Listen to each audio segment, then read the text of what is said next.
معزز محتشم حاضرین، السلام علیکم ورحمۃ اللہ۔ چند باتیں آپ کے گوش گزار کر کے گفتگو درد و غم دی کیریاں حق بیان کرنے اڈیاں چک چک راہوں میں کر دے رہی۔ یہ بحیرہ راہب ہے جو روزانہ حضور تیرے آستاں سے پہلے کوئی آستاں نہیں تھا، وہ زمین تھی میں کہ جس کا کوئی آسمان نہیں تھا، نہ خیرت کی روشنی تھی نہ جنوں کی آگہی تھی، تیری رہبری سے پہلے یہ جہاں جہاں نہیں تھا۔ چلو بچہ چپ کرو یار، آواز کم کر دے، بالکل سادہ کریں، آپ جس طرح مسجد کا لاؤڈ اسپیکر ہوتا ہے اس طرح کر دیں۔ حضور کی آمد سے پہلے پوری دنیا میں اندھیرے تھے، آقا تشریف لائے اور مکہ کے گٹاٹوپ اندھیروں میں توحید کا چراغ جلایا، پھر اتنے اجالے انوار اترے کہ جو لوگ در در پہ دھکے کھا رہے تھے، آقا کی صدائے دل نواز نے انہیں کھینچ کے ایک خدا کے آگے جھکنا سکھا دیا۔ میرے نبی کار نبوت کی ذمہ داریاں سر انجام دینے کے لیے میدان عمل میں ہیں۔ قولوا لا الہ الا اللہ تفلحوا کی صدا جزیرہ عرب میں گونج اٹھی۔ تو جس شخص کو سب سے پہلے ایمان نصیب ہوا، جس نے ایمان لانے میں سبقت اختیار کی، وہ اس امت کا پہلا صوفی بھی ہے، صحابی بھی ہے، وہ راست رو بھی ہے، وہ راست گو بھی ہے، وہ معاملات دنیا کو سلجھانے کا ڈب اور سلیقہ بھی جانتا ہے۔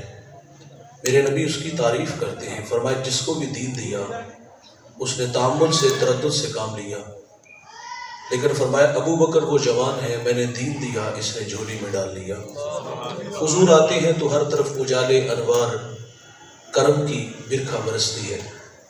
دوستو، میں اور آپ بڑے خوش نصیب ہیں، میری اور آپ کی یہ فیروز بختی کہ اللہ نے ہمیں وہ نبی عطا کر دیا جس کے لیے نبیوں نے دعائیں کی۔ ابراہیم علیہ السلام کعبے کی دیواریں کھڑی کر کے کہتے ہیں، ربنا وبعث فیہم رسولا، دیکھ اللہ تیرا بابرکت گھر تعمیر ہو گیا، اب تو اس پیارے رسول کو بھیج دے۔ یار ایک شخص روزانہ مکان کی چھت پہ کھڑا ہوتا ہے اور اداس نگاہوں سے ان راہوں کو دیکھتا ہے جن راہوں سے سونے محمد نے گزرنا تھا۔ طبیعت میں بڑی اداسیاں بے چینیاں تھیں اور زبان حال سے کہا کرتا تھا کہ کیریاں میں کیریاں درد و غم دی کیریاں اڈیاں چک چک راواں وکھاں تیریاں۔ یہ بحیرہ راہب ہے جو روزانہ حضور کی راہوں میں کھڑا ہو جاتا۔ میرے نبی کی آمد سے 1000 سال قبل یمن سے طوبہ اول علماء کی جماعت کو لے کے نکلتا ہے۔ راستے میں یثرب آیا، علماء نے بتایا کہ یہ جا آخر زمان محمد صلی اللہ علیہ وسلم کی ہجرت کی جا ہے، اور علماء نے معذرت کر لی اب ہم یہاں سے آگے نہیں جائیں گے۔ اس نے علماء کے لیے وہاں گھر بنائی اور ایک گھر اس نے میرے حضور کے نام کا بنایا۔ اچھا، جو گھر حضور کے نام کا بنا عقیدت سے بنا، بڑے چوں سے بنا۔ اس جماعت کے بڑے عالم شامون تھے، وہ گھر ان کے سپرد کیا اور پھر حضور کے نام ایک خط لکھا۔ خط کی تحریر بڑی میٹھی ہے، میں طوبہ اول آپ پر ایمان لاتا ہوں، آپ پر اترنے والی کتاب کی تصدیق کرتا ہوں، حضور میں آپ کا سب سے پہلا امتی ہوں اور مجھے بروز حشر اپنے غلاموں میں شمار فرمائیے گا۔ خط لکھا، شامون کو دیا، احساس ذمہ داریاں کھینچ کے طوبہ کو یمن لے آئی۔ گزرتے اتنا کہا کہ میرے پہ مہربانی کرنا، اگر حضور میری زندگی میں تشریف لے آئیں تو مجھے ان کے آنے کی خبر دینا، اور اگر وہ میری زندگی میں تشریف نہ لا سکے تو یہ خط سنبھال لو، اس کو آگے نسلوں میں منتقل کر دینا۔ طوبہ چلا گیا، اس شاہ کی بستی حضور کی راہوں میں ڈیرے جما کے بیٹھ گئی۔ بھائی جان، طوبہ روزانہ وہ راہیں تکتا، کہیں سے کوئی سندیسہ، ہوا کا کوئی جھونکا میرے نام پہ غام محبت لے آئے اور میں خود کو کھینچ کے درے حبیب تک لے چلوں۔ طوبہ ہجر رسول میں تڑپ تڑپ کے جان دے دیتا ہے۔ اس شاہ کی بستی حضور کی راہوں میں ڈیرے جمائے بیٹھی ہے۔ 1000 سال کا طویل زمانہ بیت گیا، حضور دنیا میں جلوہ فراز ہوئے، 53 سال مکہ میں گزارے۔ حکم آیا کہ اب مدینے والے آپ کی راہیں تک رہے ہیں، ہجرت کر کے مدینہ آئے۔ طلال بدرو علینا کی صدائیں مدینہ میں گونج اٹھی۔ وہ خط جو 1000 سال پہلے حضور کے نام طوبہ نے لکھا، مدینہ میں جس شخصیت تک پہنچا، مدینے کا بڑا معتبر صحابی ہے بھائی، ان کا نام لینا تو لہجہ میٹھا ہو جاتا ہے، اور اس صحابی کا اعزاز کہ انہیں حضور کی میزبانی کا بھی شرف ملا۔ رومی کہتے جب حضور ان کے گھر تشریف لے گئے تو انہیں چاہ چڑھ گیا، امروز شاہ شاہاں مہمان شدست تمہارا، جبریل با ملائک درباں شدست تمہارا. کہتے آج شاہوں کا شاہ میرے گھر کا مہمان بنا ہے اور نوریوں کا سردار جبریل میرے گھر کا پہرا دے رہا ہے. اس شخصیت کو زمانہ حضرت ابو ایوب انصاری رضی اللہ تعالیٰ عنہ کے نام سے جانتا ہے. وہ خط ان تک پہنچا، مشاورت سے یہ بات طے پائی کہ تقاضے محبت یہ ہے کہ حضور مدینہ آئے تو سب سے پہلے طبہ کا خط حضور کی خدمت میں پیش کیا جائے. اس کے لیے ابو لیلہ کا انتخاب ہوا. منظر بڑا دل نشین ہے. حضور مدینہ میں تشریف لے آئے، ابو لیلہ سامنے کھڑے ہیں. میرے نبی دیکھ کر کے فرماتے کیا آپ ابو لیلہ ہو؟ قال نعم، جی میں ابو لیلہ ہوں، لیکن یہ بتائیں کہ آپ کو کس نے بتایا؟ فرمایا جس اللہ نے مجھے نبی بنایا. محبت کا نغمہ چھیڑا. میری راہوں میں 1000 سال دیوانے آئے تھے، ڈیرے جمائے تھے، اور میرے نام ایک پیار چھوڑ گیا طبہ. فرمایا میرے دیوانے طبہ کا خط مجھے دے دو. اور بھائی یہ طبہ بھی حضور کی راہوں میں ہے، اس شاپ کی بستی بھی حضور کی راہوں میں ہے، اور بحیرہ راہب کی تڑپتی اداسیاں بھی حضور کی راہوں میں ہے. میں ایک شخص کا تذکرہ چھیڑنے لگا ہوں، میرا ایمان ہے آپ کے کلیجے ٹھر جائیں گے. اس جوان کا تعلق ایران کے مشہور شہر اصفہان سے ہے، اور اس شہر کی سرداری بھی اس خاندان کے پاس ہے. اور اس جوان کا نام سلمان، اور اس سلمان کو آج زمانہ سلمان فارسی کے نام سے جانتا ہے. سلمان کہتے ہیں میرا والد مجوسی تھا اور اس نے مجھے مذہب کی تعلیم گھر سے دلائی، پھر کھیتی باڑی کے لیے گھر سے باہر نکالا. فرماتے سرے راہ عیسائیوں کا گرجا گھر آیا، میرا جی چاہا کہ میں ان لوگوں کی مذہبی زندگی دیکھوں یہ لوگ کیسے ہیں. فرماتے کافی دیر وہاں بیٹھا رہا. رات مرضی سے گھر آیا تو والد بڑے غصے میں تھا.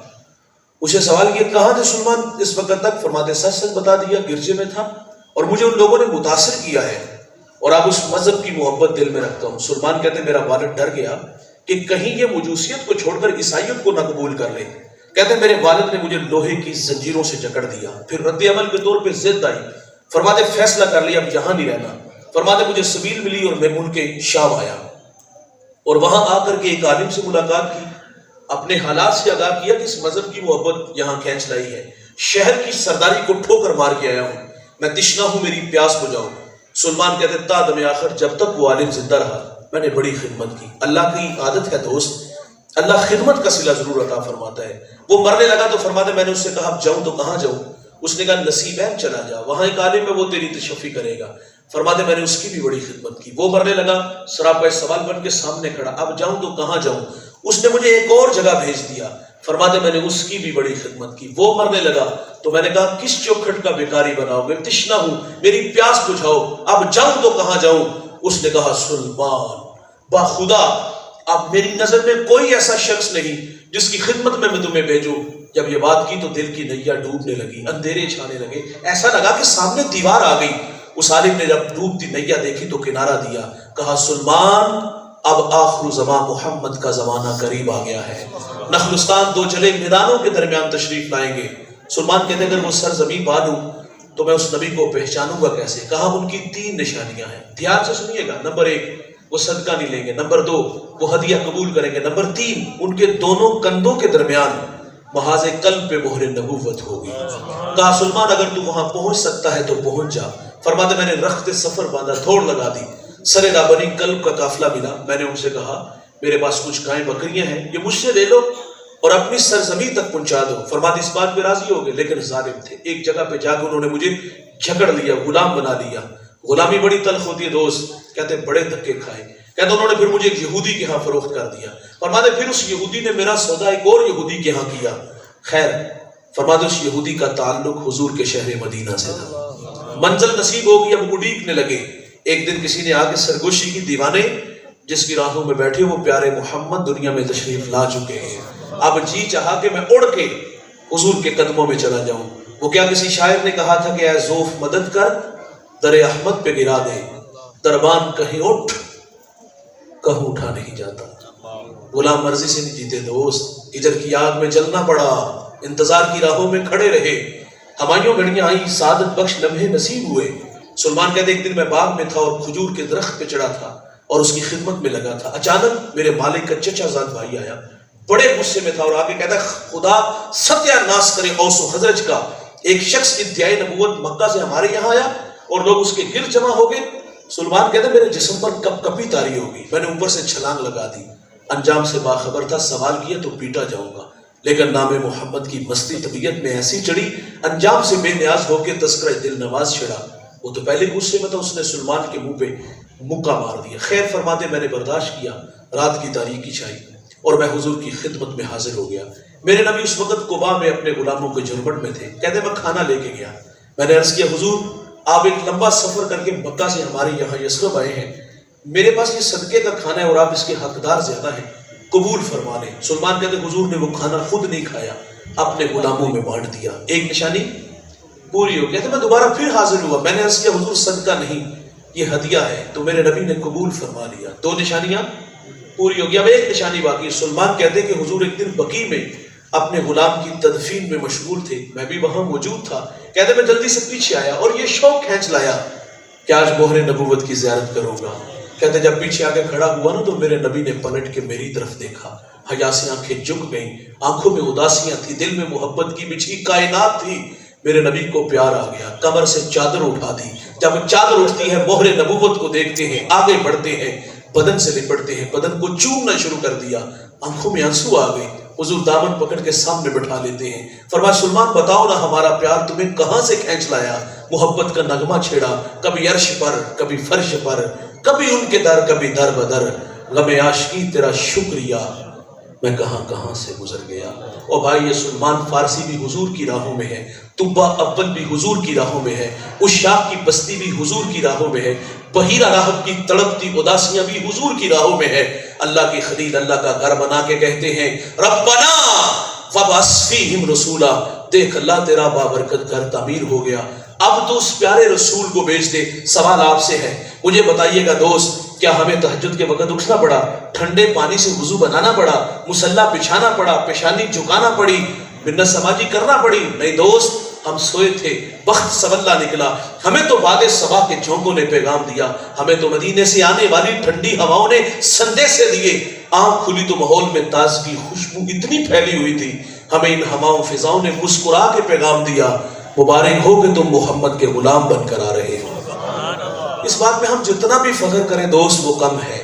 وہ نیازی کہا کرتے تھے یہ میری خوش قسمتی میں تیرا امتی، یاد ان کی نہ بھولو نیازی کبھی، وہ کہے امتی تو بھی کیا یاد رکھا، میں ہوں حاضر تیری چاکری کے لیے۔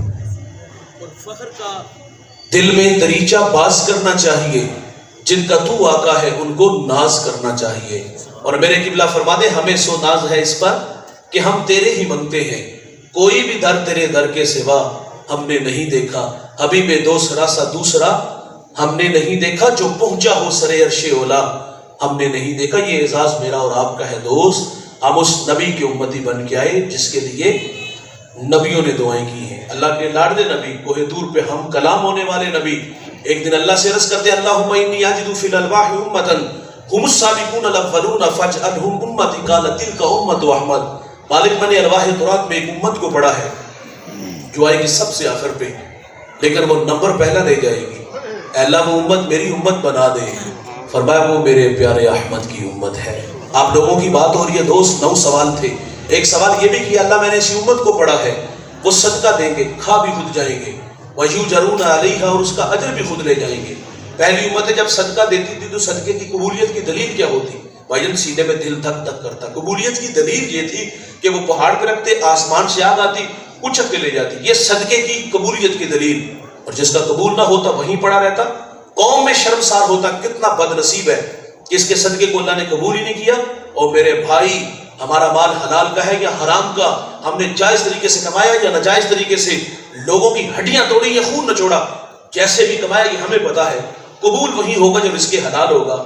حرام کا کروڑوں بھی دیں گے تو قبول پہلی مہربانی ہوئی کہ اللہ نے ہمارے عیبوں پہ پردہ ڈال دیا، ہمیں شرمندگی سے بچا لیا۔ وہ شرمندہ ہوتے تھے، ہمیں شرمندگی سے بچایا گیا۔ اور بھائی اگر ان کا قبول ہوتا تھا نا تو وہ کھا نہیں سکتے تھے، آگ لے جاتی تھی۔ اور ادھر کہانی کیا ہے، صدقہ دیا، خود کھایا، اجر بھی خود لے گئے۔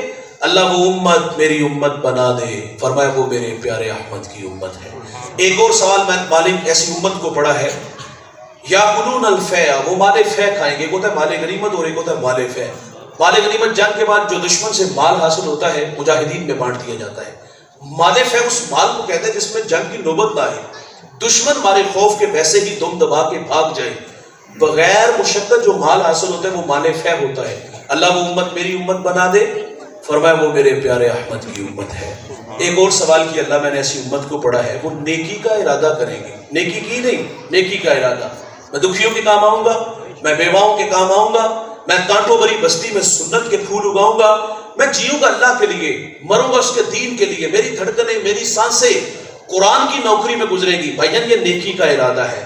نیکی کا ارادہ کیا کیا؟ میں قرآن کا داعی بنوں گا، میں قرآن کا مبلغ بنوں گا، میں جوانوں کو چونک چباروں سے کھینچ کے اللہ کے گھر میں لاؤں گا، ان کی پیشانیوں میں سجدوں کے نور، ان کی آنکھوں پر حیا کے بہرے، ان کے کانوں میں قرآن کے نغمے، ان کے لبوں پر سونے محمد کے ترانے لاؤں گا۔ یہ نیکی کا ارادہ ہے۔ اللہ نے لاکھوں نہیں کروڑوں سے نوازا ہے، آج مر گیا کل دوسرا دن کون یاد رکھے گا؟ میری ہمسائیگی میں میری دیوار کے متصل میرے اپنے غریب بھائی کا گھر، کچی دیواروں سے چیخوں کی آوازیں، میرے کتنے عزیز رشتہ دار دوست احباب غربت کی لکیر پہ کھڑے ہیں، میری بستی میں میرے محلے میں کتنے لوگ نانے شبینہ کو ترس رہے ہیں۔ میں دکھیوں کے کام آؤں گا، میں بیواؤں کے کام آؤں گا۔ بھائی جان نیکی کا ارادہ ہے۔ ابھی کسی دکھیے کے کام نہیں آیا، ابھی کسی گردے کو سہارا نہیں دیا، ابھی کسی کو کھینچ کے مسجد میں نہیں لایا، ابھی کسی کی پیشانی میں سجدوں کا نور نہیں لایا، آنکھوں پر حیا کے پہرے نہیں بٹھائے، کانوں میں قرآن کے نغمے نہیں لایا، جوانوں کو کھینچ کے چوک چباروں سے مسجد میں نہیں لایا۔ بھائی صرف نیکی کا ارادہ۔ آپ جانتے ہو ان نیک جذبوں کی اللہ کے ہاں قدر کیا ہے؟ سنیے گا، مومن کی نیت اس کے عمل سے بہتر ہوتی ہے۔ میرے نبی فرماتے ایک شخص کے نامہ اعمال میں حج لکھا ہوگا، اللہ سے عرض کرے گا یا اللہ حج نہیں کیا، اللہ فرمائے گا بتا جب حاجیوں کے قافلے چلتے تھے دل تڑپتا تھا؟ وہ عرض کرے گا اللہ بڑا ہی تڑپتا تھا، فرمایا اسی تڑپ کی وجہ سے تیرے نامہ اعمال میں حج لکھ دیا۔ اللہ ایسی امت کو پڑھا وہ نیکی کا ارادہ کریں گے، ارادے سے نیکی عطا ہوگی، نیکی ایک کریں گے، لکھی ایک نہیں 10 جائیں گے۔ اللہ وہ امت میری امت بنا دے، فرمایا وہ میرے پیارے احمد کی امت ہے۔ ایک اور سوال کیا اللہ میں نے ایسی امت کو پڑھا ہے وہ گناہ کا ارادہ کریں گے۔ بھائی جان گناہ کیا نہیں، ارادہ کیا کیا؟ رات شراب خانوں میں جا کے شراب کے جام اڑائیں گے، بند کمروں میں آبرو ریزی کریں گے۔ منحوس خیال آیا میں تنکوں کے نشے من میں میری ہمسائیگی میں بسنے والے سنگے مرمر کے بنے گھروں میں رہے، میرے بچے نانے شبینہ کو ترسے اس کے گھر میں گھی کی چراغ جلے، میں قصب و پرسی کی زندگی گزاروں وہ عیش و عشرت میں رہے۔ منحوس خیال کیا ہے؟ رہزن بنوں گا، لٹیرا بنوں گا، ہاتھ حرام کی طرح بڑھاؤں گا، لوگوں سے چھین کے کھاؤں گا۔ یہ ہے گناہ کا ارادہ۔ بھائی جان شراب کے جام لبوں تک نہیں آئے، ہاتھ حرام کی طرف نہیں بڑھا، کسی کی عزت کو تار تار نہیں کیا، کسی کی پگڑی جبا نہیں پھاڑا۔ بھائی جان گناہ کا ارادہ ہے۔ وہاں نیکی کا ارادہ، نیکی عطا ہوئی۔ یہاں نیکی کا ارادہ، یہاں گناہ کا ارادہ، تو کیا یہاں فرشتے کو حکم ہے کہ میرے بندے کے دماغ کی سکرین پر اس وقت جو گندے خیال آ رہے ہیں مجھے پسند نہیں اور اس کے کھاتے میں ابھی گناہ ڈال دو؟ نہ بھائی، روک لیا گیا۔ ہو سکتا ہے یہ جو قدم سیلف میں گھر کی طرف اٹھ رہے ہیں اللہ کے گھر میں آ جائے، یہ جو ہاتھ حرام کی طرف بڑھا رہا ہے اللہ کے تھوڑے پر راضی ہو جائے، اور جوانوں گناہ کے ارادے سے گناہ نہیں لکھا جائے گا۔ فطرت میں بھول جانا ہے، اگر گناہ سرزد ہو جائے گا تو لکھا بھی ایک جائے گا، اور اگر کوئی ندامت کے اتھرو اس کی چوکھٹ پہ لے کے آ جائے، کیے ہوئے گناہوں پر شرمسار ہو جائے، ہجرت کر کے پلٹ آئے، بھائی جانو یہ اس کا وعدہ ہے میں اس کے گناہ کو لوح محفوظ سے مٹا دوں گا۔ ہم تو مائل بکرم ہیں، کوئی سائل ہی نہیں، راہ دکھلائیں کسے کوئی رہزو منزل ہی نہیں۔ جو گناہ چھوڑتے ہیں عادت باری تعالیٰ ہے، وہ اس کے گناہوں پر کرم کا قلم پھیر دیتا ہے۔ یار ایک شخص نے 20 سال عبادت کی اور پھر 20 سال اس کی دہلیز سے دور چلا گیا، 40 سال عمر ہی آئینے کے سامنے کھڑا ہوا، حسن دیکھنے کو بےتاب تھا، لیکن زوردار ایک جھٹکا لگا، اور جھٹکا کیا تھا؟ اس نے داڑھی میں چند سفید بال دیکھ لیے۔ یہ جو سفید بال ہے موت کی نشانی ہے۔ یاداشت جب کمزور ہونا شروع ہو جائے سمجھ لو موت کا وقت قریب آ گیا۔ اٹھتے جنازے، پھیلی ہوئی قبریں، بچھے ہوئے صفے ماتم، یہ پیغام موت دیتے ہیں۔ یار ایک بہت بڑا نام ہے، میں ان کی بات سنا کے بعد آگے بڑھاؤں گا۔ وہ بھی آئینے کے سامنے کھڑے اور قد بڑا ہے ان کا، تو آنکھوں میں آنسو آ گئے۔ سنیے گا وہ شخص ہے جس کو میرے نبی نے دنیا میں 11 مرتبہ جنت کی بشارت دی۔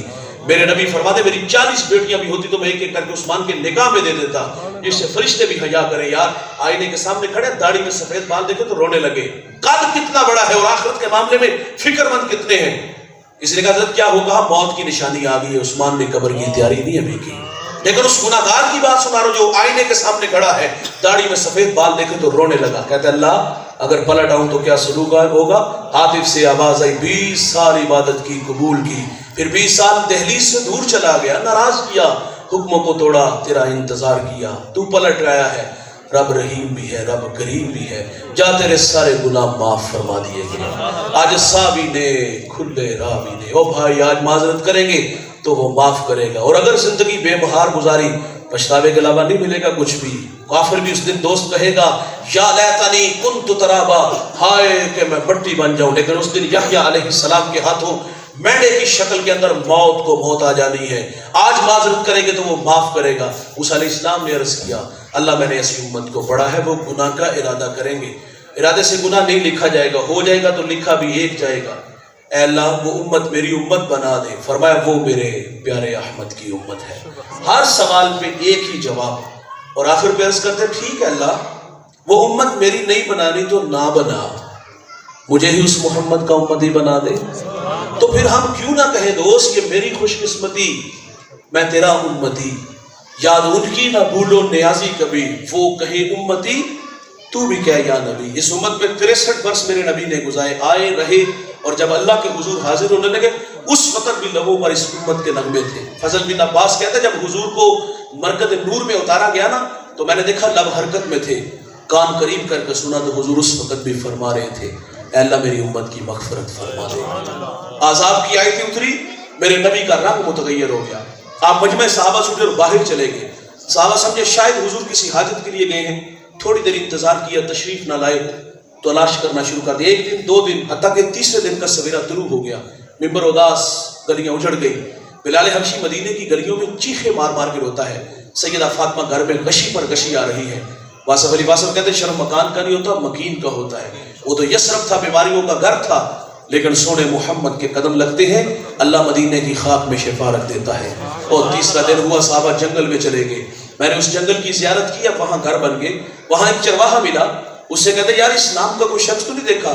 اس نے کہا اتنا میٹھا نام تو میں نے سنا ہی پہلی دفعہ ہے، ہاں میں اتنا ضرور جانتا ہوں، وہ سامنے غار دیکھتے ہو جس کا نام جبل صلا ہے، وہاں ایک جوان ہے جو صبح بھی روتا ہے شام بھی روتا ہے، اور کہتا ہے وہ میری بکریاں دیکھو ہلکا بنائے بیٹھی ہیں، نہ کچھ کھاتی ہیں نہ کچھ پیتی ہیں، وہ روتے ہیں تو یہ بھی روتی ہیں۔ صحابہ نے پوچھا وہ رونے والا کیا کہتا ہے؟ اس نے کہا جب اس کے لب ہائے مبارک کھلتے ہیں تو وہ رب حبلی امتی کی صدائیں دیتے ہیں۔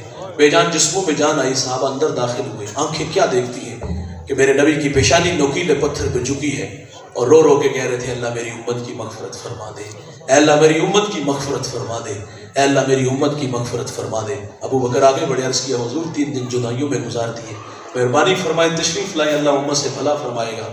حضور فرماتے ابو بکر میں اتنی دیر تک سجدے سے سر نہیں اٹھاؤں گا جتنی دیر تک اللہ امت کے معاملے میں مجھے راضی نہیں کر دیتا۔ جوانوں، پھر سیدہ فاطمہ کو خبر ملی، اور سیدہ مدینے کی عورتوں کو ساتھ لے کے اس غار کی طرف بڑھی۔ راوی لکھتا ہے کہ جب سیدہ گھر سے چلی تھی تو آپ نے سر پر جو ردا اڑی تھی اس پر 14 پیوند لگے تھے۔ مالک کونین ہیں، وہ پاس کچھ رکھتے نہیں، 2 جہاں کی نعمتیں ہیں ان کے خالی ہاتھ میں۔ امام کی بیٹی سر پہ ردا اور اس پہ 14 پیوند، آپ غار کی طرف بڑھی، صحابہ پیچھے ہٹے، آپ اندر داخل ہوئے، کہا ابو بیٹی آئی ہے، جگر کا ٹکڑا آیا ہے جس کے لیے آپ مسند بچھا دیتے تھے، فاطمہ آئی ہے۔ حضور بیٹی کو بھی یہی فرماتے بیٹے مجھے امت کی محبت رلا رہی ہے۔ سنیے گا صاحب، جب حضور سجدے سے سر نہیں نہ اٹھاتے تو پھر سیدہ اپنے اللہ سے عرض کرتی مالک میں نے سنا ہے جب فقیروں اور درویشوں کی دعائیں مستجاب نہیں ہوتی تو وہ سروں سے پگڑیاں اتار کے اللہ تجھ سے بھیک مانگتے ہیں، پھر تجھے اپنے بندوں پہ رحم آ جاتا ہے۔ عرض کیا مالک آج تیرے نبی کی بیٹی فاطمہ جس پر تو نے تطہیر کی آیتوں کو نازل کیا ہے، میں سر سے دوپٹہ اتار کے اپنے بابا کی امت کے لیے تجھ سے بھیک مانگتی ہوں۔ سیدہ کا ہاتھ ردا کی طرف بڑھا، کوہرام مچ گیا دوست، بادلوں کی اوٹ میں سورج نے منہ چھپا لیا، ایسا لگا کہ قیامت آ گئی۔